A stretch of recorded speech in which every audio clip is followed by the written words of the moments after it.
One of the most important things for you to know about sin is that sin breaks stuff. Sin breaks stuff. Sin breaks hopes and dreams.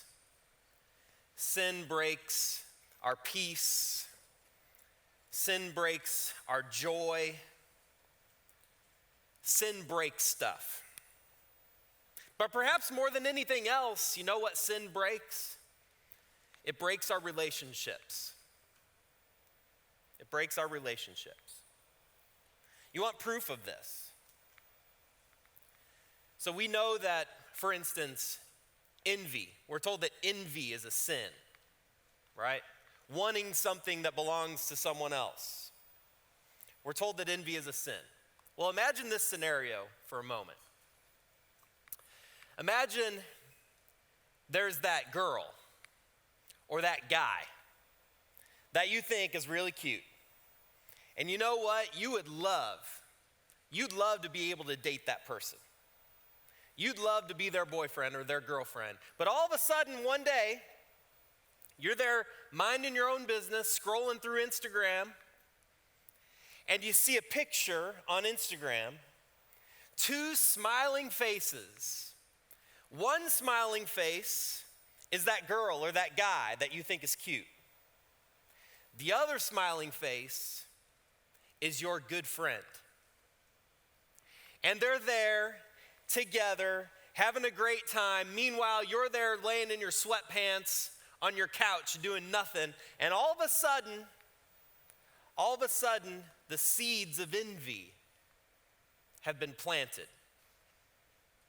And that envy leads to resentment. Oh, she's wearing that shirt for real? Oh, she's with him, of all people, with him? And before you know it, that resentment, it leads to gossip.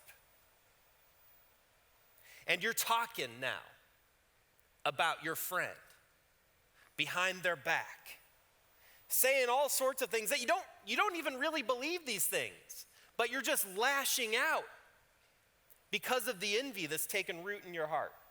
And so you say things, you say awful things. And before long, as these things kind of happen, before long your friend finds out about the things that you said. Finds out about the things that you said about them behind their back.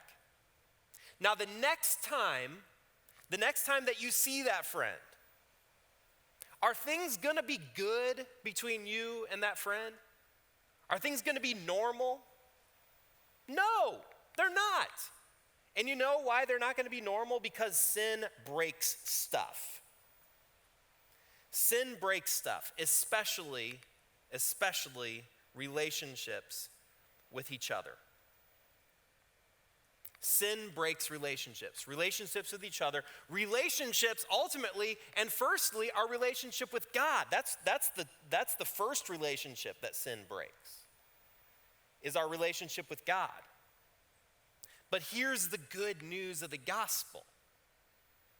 The good news of the gospel is that even though sin has broken stuff, even though sin has broken our relationship with God, that relationship with God can be and is healed. The word used is reconciled. That relationship can be reconciled with God through Jesus Christ. In Romans chapter 5, verse 10, here's what we read. For if while we were God's enemies, let that sink in for a moment. How do you become God's enemy? You become God's enemy through sin, through rebellion, through brokenness. Even though we were God's enemies, we were reconciled to him, brought back together with God, with our Creator. We were reconciled to him through the death of his Son, through Jesus. How much more, having been reconciled, shall we be saved through his life? We've been reconciled with God.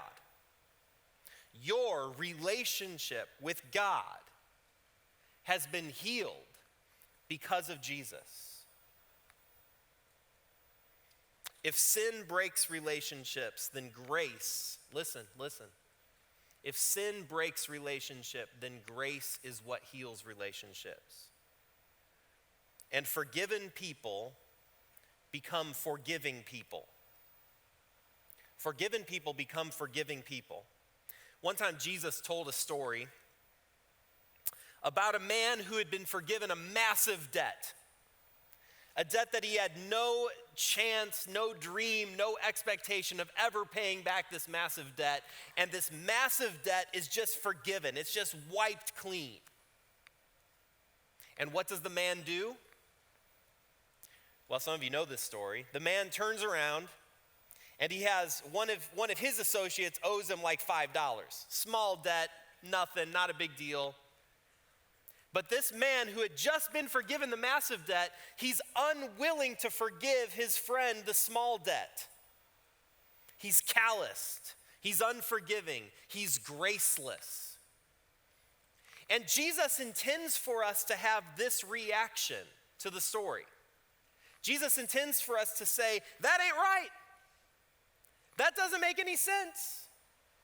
How is it possible that this person had this huge debt forgiven and now he's not willing to forgive somebody else a debt that's owed to him? It doesn't make any sense. And Jesus is like, that's exactly right. It doesn't make any sense. Because forgiven people are also forgiving people. The key word here is reconciliation. First day we talked about regeneration, being born again. Yesterday,